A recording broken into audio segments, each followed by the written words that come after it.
Karachi queen کہتے تھے اس کو. 17-18 سال کی عمر میں لاہور سے آفر گئی, ماروی کو آتا ہے فون. اب یہاں سے اس کا بوم شروع ہوتا ہے, اس کے جھگڑوں کا. بھی پاک دامن کے مزار پہ جاتی ہے سلام کرنے, تو ایک شخص آ جاتا ہے پسٹل لے کے اور 6 فائر کرتا ہے. ساری گولیاں اس کی شلوار کو ٹچ کر کے آر پار ہو جاتی ہیں. 6 میں سے ایک بھی گولی اس کے جسم پہ نہیں لگی. جو شوٹر تھا یا جو ماسٹر مائنڈ تھا وہ چاہتا کیا تھا اس سے؟ کسی اور کے پاس گئی تو میری طرف سے گئی. سعود سے اس کا یہ مکالمہ بھی ہوتا ہے, جو گولی ٹانگوں پہ لگ سکتی ہے وہ سینے میں اور دل و دماغ میں بھی لگ سکتی ہے. تو پولیس نے ایکشن نہیں لیا اس پر؟ ماروی نے جس سے کہا اس نے مجھے بتا دیا. نعیم صاحب, ہم نے اپنے پچھلے پوڈ کاسٹ کے اندر نینا اور نادرا ان دونوں کی جو مرڈر کی مسٹری تھی وہ تو ڈسکس کی, لیکن اس کے علاوہ جو ماروی اور سمینہ ہے ان کے قتل کا کیا راز ہے؟ بٹ صاحب نینا اور نادرا جو ہے نا وہ پیور لاہوری تھیں. اچھا. دونوں یہاں کی لوکل تھیں اور ان کے مراسم بھی یہیں تھے.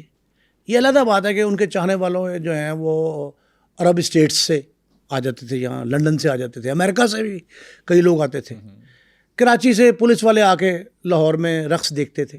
یہ علیحدہ بات ہے. لیکن ایک بات بڑی ضروری ہے کہ یہ دونوں, یہ جو ماروی بالخصوص ہے نا, ماروی کے جو تعلقات تھے وہ بیرون ملک بھی تھے اور اس کا تعلق بالی ووڈ انڈسٹری میں بھی تھا. اس لیے صرف کہ یہ جو مختلف طرز کے لوگ جو اس کو رقص دیکھنے کے شوقین تھے یا اس سے تعلقات استوار کرنا چاہتے تھے, ان کا تعلق اس انڈسٹری سے تھا. سو مچ سو, یہ بعد میں ڈیٹیل میں اس کی بتاؤں گا, کہ داؤد ابراہیم جو بالی ووڈ کا سرپرست کہا جاتا ہے, کنگ میکر تھا, کنگ میکر, فنکاراؤں, اداکاراؤں, رقاصاؤں کے ساتھ اس کے تعلقات جو مراسم تھے وہ پوشیدہ نہیں ہے کسی سے. بمبئی سے دبئی تک کا جو معاملہ, بمبئی سے کراچی, میں نے ٹرائیکا آپ کو بتا چکا ہوں 3-4 پروگراموں میں, بمبئی سے کراچی, کراچی سے دبئی, دبئی سے پھر بمبئی, یہ ٹرائیکا جو ہے ماروی اس کی ایک اہم رکن تھی. اچھا. کراچی کوئن کہتے تھے اس کو. نہایت خوبرو تھی, حسین جمیل تھی, دراز قد تھی, اور جو اس کے فٹ ورک تھا نا رقص میں وہ بڑا کمال کا تھا. اور جو اس نے شوٹنگ کے دوران جو جس انداز سے پرفارمنس کی ہے وہ بھی زبردست ہے. اسے بھی جو متعارف کرایا ہے نا وہ یونس ملک نے کرایا تھا. اس میں شبہ, یونس ملک, میں نے آپ کو بتایا پچھلے پروگرام میں کہ یونس ملک جو ہے وہ اصل پروموٹر تھا ان رقاصاؤں کا جن کو رقص کے بعد فلم میں لایا گیا, پروموٹ کیا گیا. یہ ماروی جس 17-18 سال کی تھی جب اس کو کراچی میں, کراچی کی پیدائش تھی, کراچی کی رہائشی تھی, اس کے اہل خانہ سارے کراچی میں تھے, والدین اس کے کراچی میں تھے, اور کراچی میں چھوٹے موٹے فنکشن جو شادی بیاہ کے فنکشن ہوتے ہیں, سالگرہ کے فنکشن ہوتے ہیں, محافل ہوتی ہیں خوشی کی, ان میں ڈانس کرتی تھی.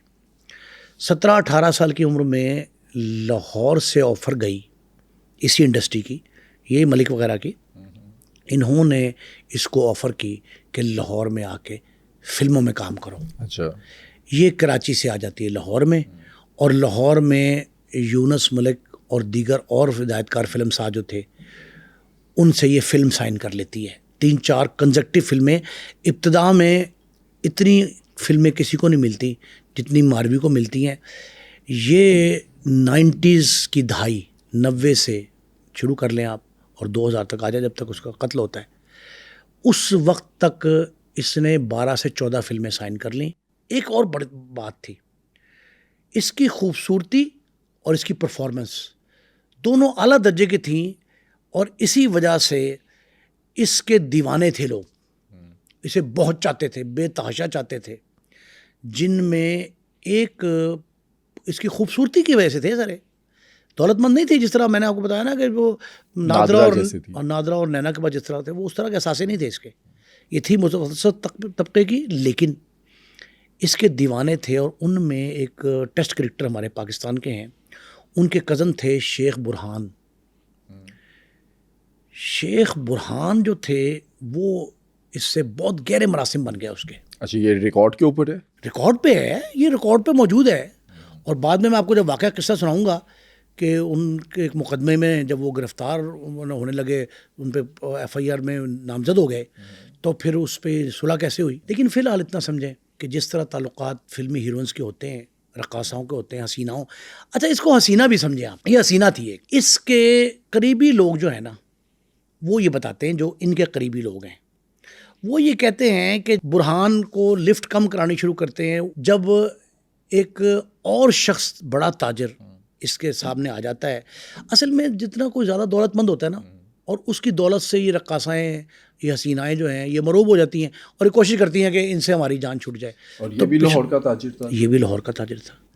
اب آپ یہ بات دیکھیں کہ جب کوئی دولت مند شخص آتا ہے نا, تو پہلے والے آپ کے عاشق جو ہیں نا وہ خود ہی اپنے آپ کو ڈی لفٹ فیل کر رہے ہوتے ہیں. جیسے ہم نے دیکھا بھی کہ حاجی طارق جو تھا وہ اس کو فیل ہونے لگا کہ اب اس کی ویلیو نہیں. اب وہ جو لاہور کا بڑا تاجر رہنما, بڑا تعلق تھا اس کا مارکیٹوں میں, صدر مارکیٹوں کا, تو جب وہ اس کا تعلق بنا تھا تو حاجی طارق جو ہے نا اپنے آپ کو کم محسوس کرتا تھا, ہلکا محسوس کرتا تھا, کمزور. اس نے 2.5 کروڑ تک اسے کھلا دیے. دیکھ کے دیکھا نا, رکھیل رکھنا ہوتا ہے, خرچے پہ رکھنا ہوتا ہے, تو یہی طریقہ ہوتا ہے. اس کے بعد جو ہے نا ماروی کی دوستی اسی ایک بڑے تاجر سے ہو گئی. اس کے بڑے بڑے افسروں سے بہت تعلقات تھے.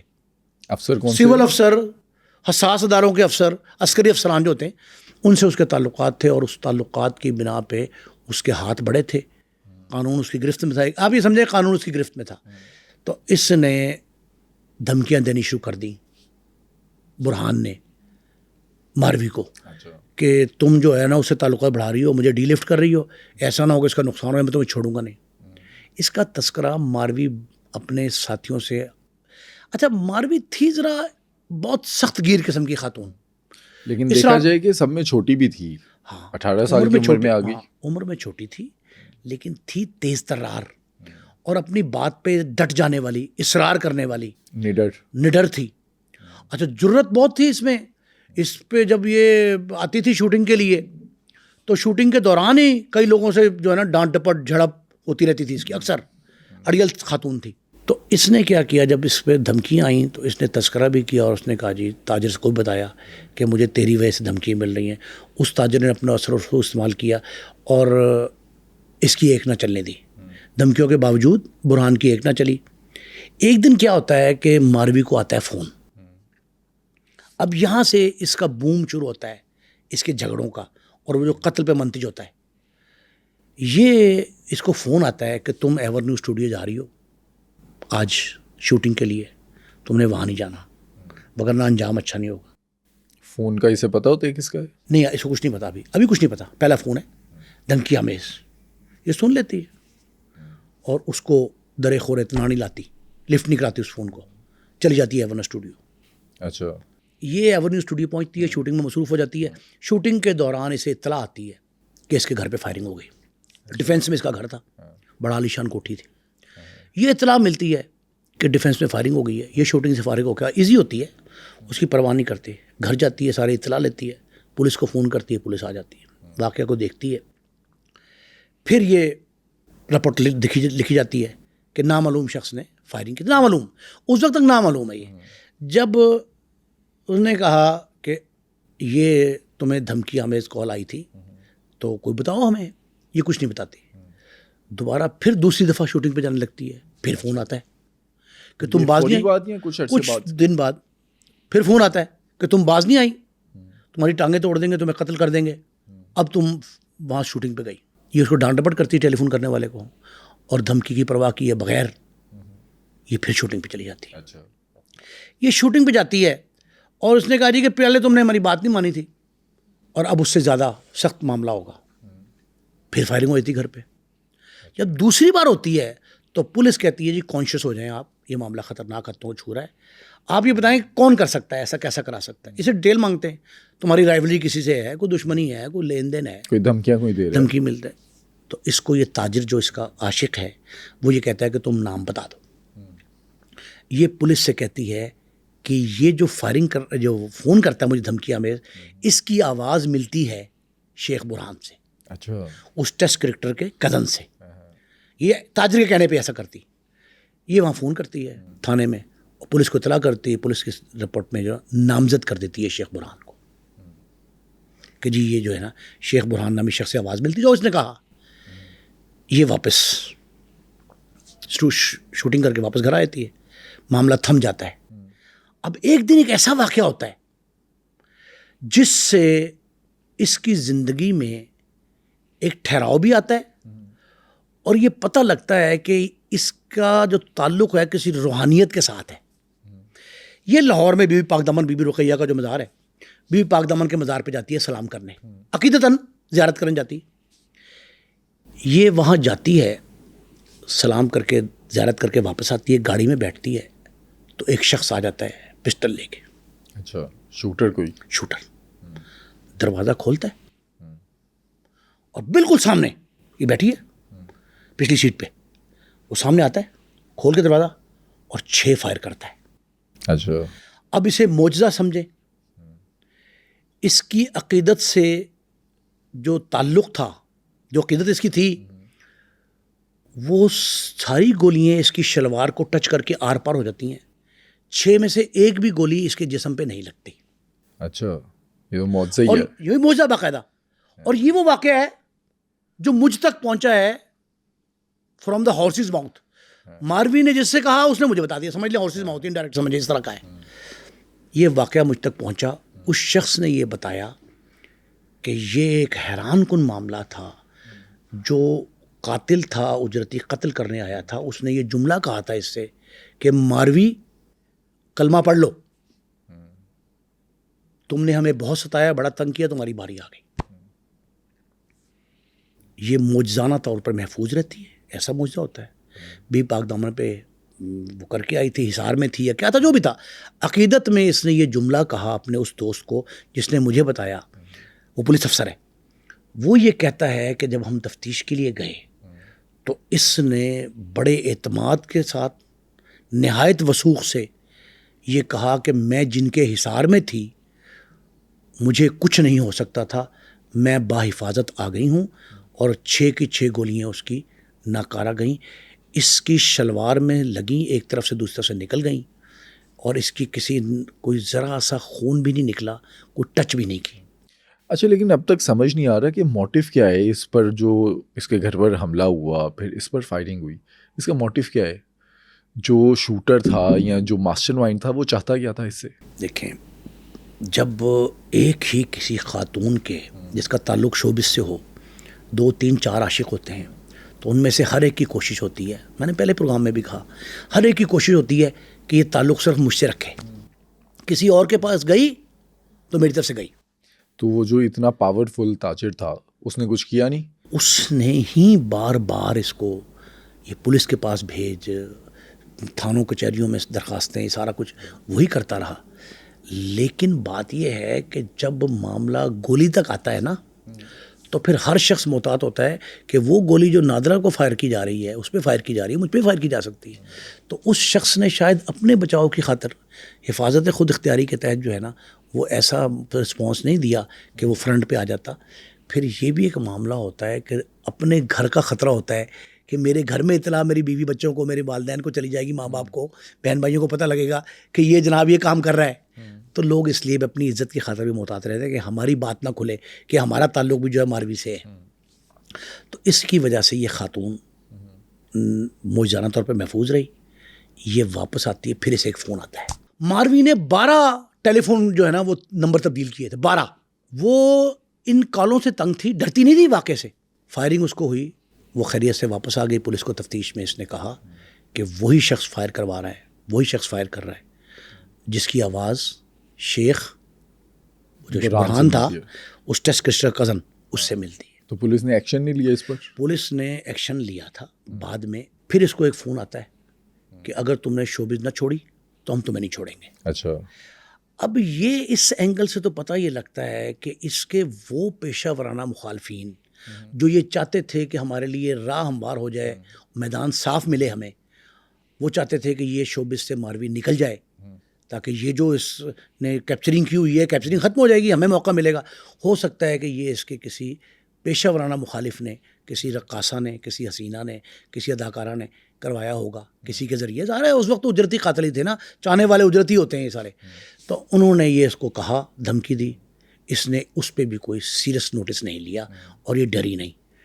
کچھ دن بعد علامہ اقبال ٹاؤن میں جو کریم بلاک کی مارکیٹ ہے اس مارکیٹ کے 2nd فلور پہ ایک شوٹنگ میں جاتی ہے یہ اچھا اپنی والدہ کے ساتھ. شوٹنگ ہو رہی ہے, یہ پہلی رو میں بیٹھی دیکھ رہی ہے.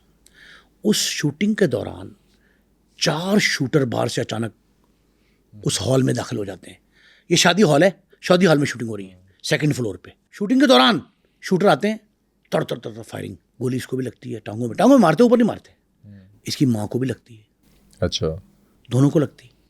لوگ کیا سمجھتے ہیں کہ یہ فلم کا ایسا سین ہے جس میں جینوئنلی فائرنگ ہو رہی ہے اور وہ کلیپنگ کرتے ہیں. اچھا انہیں اندازہ نہیں ہوتا, انہیں اندازہ نہیں ہے کہ یہ اصل واقعہ ہو چلا ہے.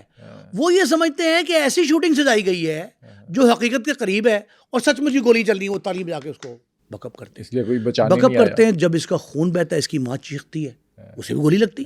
اگلی رو کے لوگ سارے سہم جاتے ہیں, اداکار فنکار اپنی شوٹنگ چھوڑ کے بھاگنے لگتے ہیں. تو لوگ کہتے ہیں پکڑو پکڑو پکڑو. اب جب یہ شوٹر فرار ہونے لگے تو سعود بڑا اداکار تھا اور وہ اس کا ہم سیٹ پہ تھا, اس سیٹ پہ تھا, شوٹنگ میں شامل تھا ماروی کے ساتھ. تو وہ ماروی کو بچانے کی خاطر, اس کو تحفظ فراہم کرنے کی خاطر کہ ڈھال بن جائے آگے جا کے, وہ یا اٹھانے کے لیے زخمی کو, وہ ایک دم جمپ کر کے نا ماروی طرف بڑھتا ہے تو ایک شوٹر اس کو پکڑ لیتا ہے. وہ کہتا ہے تم بھائی کیوں خودکشی کرنا چاہتے ہو, تم کیوں مرنا چاہتے ہو, ہمیں جو ٹارگٹ تھا ہم نے کر لیا ہے, ہم نے اس کو گولی مار دی ہے. اور سعود سے اس کا یہ مکالمہ بھی ہوتا ہے کہ ہمیں ماروی نے بہت تنگ کیا ہے, ہم اس کو بار بار کہہ رہے ہیں کہ باز آ جاؤ, یہ باز نہیں آتی. 3-4 دفعہ ہم نے اس کو چھوڑا ہے, آج ہم نے اس کو آخری وارننگ دی ہے, آج ٹانگوں میں گولی ماری ہے, اگر یہ باز نہ آئی تو اس کا انجام جو ہے نا, جو گولی ٹانگوں پہ لگ سکتی ہے وہ سینے میں اور دل و دماغ میں بھی لگ سکتی ہے. تو وہ یہ کہہ کے شوٹر چاروں فرار ہو گئے. زخمی حالت میں ان کو سعود اٹھاتا ہے, اپنی گاڑی میں ڈالتا ہے, قریب ہاسپٹل لے جاتا ہے. ہاسپٹل جا کے ان کو داخل کراتا ہے, ان کا علاج معالجہ ہوتا ہے. ابھی یہ ہسپتال میں داخل ہیں, پولیس آتی ہے, ان کا بیان لیتی ہے 161 کا. زخمی حالت میں پولیس کو دیے گئے بیان میں اس نے یہ کہا کہ مجھ پہ یہ حملہ شیخ برہان نے ہی کرایا ہے, پہلے 2 دفعہ ڈیفینس نے میرے گھر پہ فائرنگ کی ہے, آج میں ایک شوٹنگ میں مصروف تھی تو براہ راست مجھ پہ فائرنگ کی. فلم ساز, ہدایت کار, اداکار جتنے تھے وہ سب اس کے گواہ تھے اور وہ انہوں نے مقدمہ پولیس نے درج کر لیا. اس مقدمے کے بعد جو شور مچتا ہے وہ ٹیسٹ کرکٹر کے خاندان میں کہ جناب یہ تو ہمارے ساتھ بڑی زیادتی ہے. وہ یہ کہتے ہیں کہ ہمارا سے کوئی تعلق نہیں ہے. تعلق ہوتا ہے اصل میں, اب تعلق تھا یا نہیں تھا, لیکن یہ بات ہے کہ ایک جرگہ بنتا ہے. اچھا جرگہ بڑے بااثر لوگوں کا. میں ٹیسٹ کرکٹر کے والد شیخ سکندر, ان کے چچا شیخ شوکت یعنی برہان کے والد شیخ شوکت, اور لاہور میں ایک ایم پی اے تھے اس وقت قیصر امین بٹ, چودھری امین بٹ, مرحوم امین بٹ جو تھے وہ ہمارے نائب ناظم تھے, ٹاؤن ناظم رہے راوی ٹاؤن کے, ان کا بیٹا قیصر امین بٹ.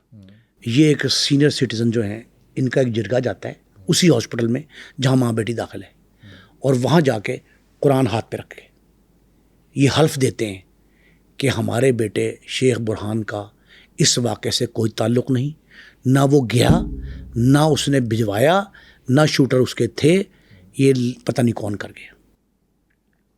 مقدمے میں سے یہ اس کی بات مان لیتی ہے, مقدمے میں سے بالکل باعزت نام نکل جاتا ہے شیخ برہان کا, اور وہ یہ کہتے ہیں کہ شیخ برہان جو ہے نا یہ بے گناہ ہے اس مقدمے میں. یہ بات وہاں ختم ہوتی ہے. جیسے یہ ہسپتال سے صحت یاب ہوتی ہیں ماں بیٹی ہیں, یہ فوراً کراچی چلی جاتی ہیں اور یہ کہہ کے جاتی ہیں کہ ہم لاہور میں غیر محفوظ ہیں, اور انڈسٹری کو چھوڑ دیتی ہیں. انڈسٹری چھوڑتی ہیں لاہور کی حد تک. کراچی جا کے تو پھر وہی کام کیا, لیکن یہ بات بڑی عجیب ہے کہ جو لوگ یہ چاہتے تھے کہ ماروی لاہور کا سٹیج چھوڑ دے, لاہور کا شوبز کی دیکھیں نا, لاہور کا شوبز سٹیج تو بہت بڑا ہے, اس سے جہاں وہ کراچی کی سٹیج کی اداکارہ تھی وہ چھوڑ کے یہاں آئی, رقاصہ تھی جو بھی تھی, وہ یہاں آ کے اس نے اپنے پاؤں جمائے اپنی اہلیت کی بنا پہ, خوبصورتی جو بھی تھا, اس کا مقصد جو تھا, مضموم ارادہ, مضموم مقاصد جس کے بھی تھے, وہ اس میں کامیاب ہو جاتے ہیں کہ وہ یہ جملہ چاہتے تھے سننا کہ ماروی اپنے منہ سے کہے کہ میں عدم تحفظ کا شکار ہوں. پولیس نے, انتظامیہ نے, حکومت نے کوئی تحفظ فراہم نہیں کیا ایک اداکارہ کو. جو باقی ہم نے پچھلے پروگرام میں کہا جو عدم تحفظ کا شکار باقی تھیں اسی طرح ماروی عدم تحفظ کا شکار ہوتی ہے. ہم یہ بھی کہہ سکتے ہیں کہ کراچی 90s میں زیادہ خطرناک تھا. کراچی کے اندر زیادہ جرائم ہوتے تھے بنسبت لاہور کے, لیکن پھر بھی لاہور میں بار بار حملہ ہوا. بات یہ ہے کراچی میں کسی فنکار پہ حملہ نہیں ہوا, کسی اداکار پہ, رقاصہ پہ, شوبز کی پرسنالٹی پہ حملہ نہیں ہوا. یہ اب شروع ہوئے ہیں جب قوال امجد صابری صاحب کو کیا مرحوم, پھر اس سے پہلے حکیم سعید مرحوم کو قتل کیا, صلاح الدین ایڈیٹر تھے ہمارے تکبیر کے, ان کو قتل کیا. یہ جو شہادتیں تھیں نا یہ اب ہو رہی ہیں 2000 کے بعد. 90s میں سیاسی رقابت کی بنا پہ انتقامی کارروائی کے تحت ٹارگٹ کلنگ, دہشت گردی یہ ضرور تھی, بوری بند لاشیں ملتی تھیں, یہ ہم نے کہا ہے کئی پروگراموں میں. لیکن کراچی میں جو ہے وہ اس طرح کا ٹارگٹ نہیں ہوا جو اس کا تعلق شوبز سے ہو. اگلے کیس پر چلتے ہیں, سمینہ اور سمر, 2 بہنیں, معروف ڈانسر, بازار حسن کی, لاہور کی ہیرا منڈی. اس پہ کئی بار انڈینز دانشوروں نے, تجزیہ کاروں نے, مبصرین نے ہیرا منڈی پہ بہت تحقیقی سٹوریز دی ہیں. ابھی ایک نیٹ فلکس کی سیریز بھی بنی ہے, سنجے لیلا بنسالی کی, وہ بنی. اس سے پہلے پی ٹی وی پر یوسف صلاح الدین پروگرام کرتے رہے, بہت ڈیٹیل. بڑے نواسہ اقبال ہیں, بڑے خانوادے سے تعلق ہے ان کا, انہوں نے ڈیٹیل پروگرام کیے. یہ 2 بہنیں سمر اور سمینہ نہایت خوبرو, جس طرح پہلے میں نے بتایا کہ آپ یہ حسینائیں سمجھیں, یہ حسینائیں دونوں بہنیں یہ آفس لگاتی تھیں, مجرا کرتی تھیں بازار حسن میں. ان کے تعارف کنندہ بھی یونس ملک تھے. اچھا, دونوں کو فلموں میں متعارف کرایا, اور رقص کی بنیاد اتنا خوبصورت رقص کرتی تھیں, اتنا خوبصورت رقص کرتی تھیں کہ وہ یہ کہتے ہیں, ملک صاحب خود ان کا کہنا یہ ہے کہ میں مرعوب ہو گیا ان کے رقص سے, اور مجھے بامر مجبوری ان کو فلم میں کاسٹ کرنا پڑا کہ ان سے اچھی رقاصہ کوئی نہیں تھی. دونوں بہنوں کو ایک ہی شکل کی تھیں آلموسٹ, ان کو دونوں کو متعارف کرایا یونس ملک نے فلم انڈسٹری میں. سمینہ کا شمار جو تھا نا وہ ٹاپ 5 اداکاریں کون کون تھی؟ نادرا, نینا, ہم نے پروگرام کیا ان پہ. نادرا, نینا, نتاشا, سائرہ طاہرہ. اچھا, سائرہ طاہرہ اور نتاشا یہ ایک گروپ تھا. سمینہ اور اس کی بہن سمر یہ نادرا اور نینا کے گروپ میں تھی. ان لوگوں نے وہاں باقاعدہ آفس لگا کے اپنے بڑے بڑے گاہکوں کو اپنی طرف اٹریکٹ کرنے کے لیے اپنے فن کا جو مظاہرہ کیا نا, ان میں سمینہ سب سے بہتر ڈانسر کہلاتی تھی. سمینہ, آپ ان کا مقابلہ کر لیں ان کے دور کی, یہ جتنے میں نام لیے ان سب سے, تو سمینہ کو ڈانس میں 100 میں سے 90 نمبر ملتے ہیں. اچھا, اب یہ سمینہ کا ایک عاشق تھا. اچھا, ان کے تعلقات ظاہر رکھے ہوتے انہوں نے, جو ٹاپ 10 اشتہاری تھا, ٹاپ 10 اشتہاری, اور اس طرز کا تھا کہ وہ ہر وقت اس کے ساتھ جڑا رہتا تھا. اور یہ پیسے کے دم پر تھا یا ڈر کے؟ خوف کی وجہ سے. اچھا, ہاں, یہ بھی ایک ہم نے پروگراموں میں ذکر کیا. ملک جہاں سنہرا دولت مند تھا, تاجر رہنما گلبرگ والا دولت مند تھا, حاجی طارق دولت مند تھا, وہ داؤد ابراہیم دولت مند تھا. ماروی کے چاہنے والے جو تھے وہ دولت مند تھے, بڑے زبردست انداز کے, اور بہت دولت تھی ان کے پاس, اثاثے ان کے بڑے تھے. لیکن یہ آپ بات دیکھیں کہ یہ جو ٹاپ 10 اشتہاری تھا یہ واحد مثال ہے جس نے اپنے جرائم کی وجہ سے, اپنے پولیس میں اثر و رسوخ کی وجہ سے, اپنی بدماشی کی وجہ سے اس کو قابو کیا ہوا تھا. سمینہ کو, سمینہ اس کے خوف کی وجہ سے اس کے ساتھ رہتی تھی, خواہش کے تحت تعلق نہیں تھا, خوشی سے نہیں تھا. اس دوران اس کی دوستی ہو جاتی ہے سیال کوٹ کے رہائشی ایک اعلیٰ پولیس افسر سے. اچھا, وہ آیا اس کا رقص دیکھنے. پہلے اس نے رقص 2 قسطوں میں ہوتا تھا ان کے بلڈنگ میں, آفس میں, ان کو آفس کہتے ہیں. ان کے دفتر میں دو مرحلوں میں رقص ہوتا تھا. پہلے کرتی تھی سمر, پھر کرتی تھی سمینہ. سمر کے چاہنے والوں کی تعداد بھی بڑی تھی, لیکن جو سمینہ کے چاہنے والے تھے وہ پہلے سمر کا ڈانس دیکھ کے رکے رہتے تھے, سمینہ کے آنے تک انتظار کرتے تھے. اب وہ پولیس افسر پہلے سمینہ کا سمر کا دیکھتا تھا ڈانس, پھر سمینہ کا ڈانس. اس کو سمینہ سے عشق کا بھوت سوار ہو گیا. بھوت سوار ہوا تو اس نے اسے تعلقات استوار کیے. سمینہ نے اس سے تذکرہ کیا پولیس والے سے کہ میں تیری بن کے رہوں گی, تیری ہو کر رہوں گی, اگر تو اس اشتہاری ٹاپ 10 سے میری جان چھڑوا دے. اس نے وعدہ کر لیا. اس نے کہا پرابلم کوئی نہیں, میں ایسے طریقے سے قابو کروں. اس نے خیر مقدمے یہ وہ کیا بہت سارا. اس نے بڑی کوشش کی, بتھیری کوشش کی اس کو زیر نگین لانے کی, لا نہیں سکا. یہ الگ بات ہے کہ وہ اس کے قابو نہ آیا, لیکن ڈر گیا, دھمکیاں دیتا رہا سمینہ کو کہ تو نے مجھے ڈی لفٹ, وہی بات جو ہم نے آپ کو حاجی طارق والے ایشو بتائی تھی کہ تو نے مجھے, وہ تاجر کے آنے پہ حاجی طارق ڈی لفٹ ہوا, انہوں نے کہا جی کہ اس ٹاپ 10 نے کہ جب سے پولیس افسر تیرے پاس آیا ہے تو نے ہمیں ڈی لفٹ کیا ہے, اس کا انجام اچھا نہیں ہوگا اور میں تمہیں سبق سکھا دوں گا. اس نے پھر تذکرہ کیا پولیس افسر سے کہ وہ یہ دھمکی دے رہا ہے مجھے, پنجابی زبان تڑی لگائی. انہوں نے کہا یہ تڑی آئی ہے, ٹائٹ کرو اسے. ٹائٹ. اس نے بتیری کوشش کی, لیکن یہ بات مسئلہ ایسا ہے جو اوپن نہیں کیا جا سکتا. کوئی پوچھے گا کہ بھئی کیا کر رہے ہو تو کیا کہے گا جی میرے تعلقات ہیں اس کے ساتھ سمینہ سے. تو یہ تو پولیس افسر کہہ نہیں سکتا تھا, اس کے لیے عذاب بن جاتا. سٹنگ سرونگ پولیس افسر تھا. وہ کوشش کرتا رہا کہ جی اس سے جان چھڑائے, نہیں چھٹی. تو ایک دن ٹاپ 10 اشتہاری جو ہے نا, اس نے منصوبہ بنایا کہ اس کو قتل کروا دے سمینہ کو. سمینہ پہلے اس نے ٹارگٹ یہ کیا تھا, کوشش یہ کی تھی کہ کسی طرح اس کو قتل کروائے, بہن کو, سمر کو. سمر ذرا ہوشیار تھی, چالاک تھی, وہ جھانسے میں نہ آئی اور بڑے تحفظ کے ساتھ پھرتی تھی. اور بڑے دیکھیں آپ اگر اوپنلی ہر جگہ آ جا رہے ہوں تو ٹارگٹ کرنا آسان ہو جاتا ہے دشمن دار کی طرف سے. تو وہ تو اس کے ہاتھ نہ آئی. لیکن ایک دن یہ رقص کر کے نیچے اتری ہے. بازار حسن کی جو چپل والی گلی ہے جہاں چپلیں فروخت ہوتی ہیں, وہاں سے یہ آ رہی تھی. شوٹر آئے ہیں 2. چوک جو ہے ترنم سینما سے اگلا چوک ہے ٹکسالی گیٹ والا, ٹکسالی گیٹ والے چوک پہ جو ہے اس کو فائرنگ کر کے وہیں موقع پہ ڈھیر کر دیا اس کو.